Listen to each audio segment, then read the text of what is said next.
Jesus said to them all, "If anyone desires to come after me, let him deny himself, and take up his cross daily, and follow me."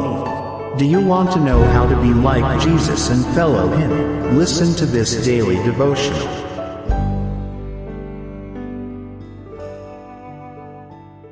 Seek to be temperate in all things, July 8th. In the way of righteousness is life, and in its pathway there is no death. Proverbs chapter 12, verse 28.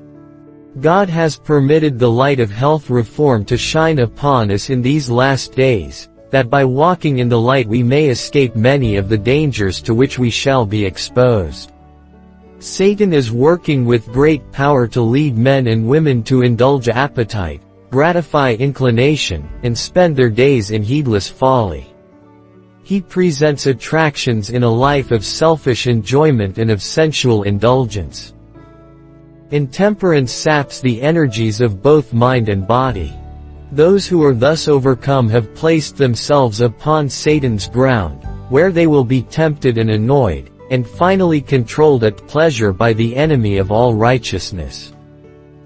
Parents need to be impressed with their obligation to give to the world children having well-developed characters, children who will have moral power to resist temptation, and whose life will be an honor to God and a blessing to others. Those who enter upon active life with firm principles will be prepared to stand unsullied amid the moral pollutions of this corrupt age. Let mothers improve every opportunity to educate their children for usefulness. The work of the mother is sacred and important.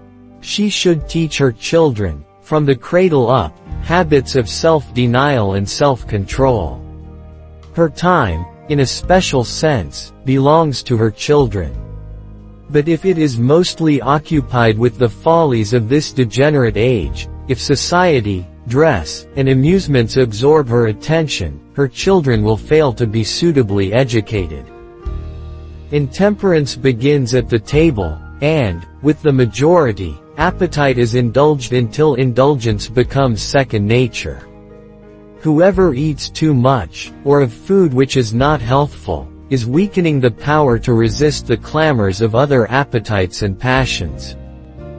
Many parents, to avoid the task of patiently educating their children to habits of self-denial, indulge them in eating and drinking whenever they please.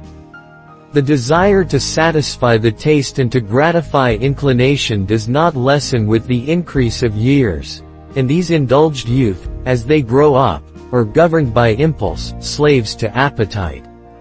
When they take their places in society, and begin life for themselves, they are powerless to resist temptation.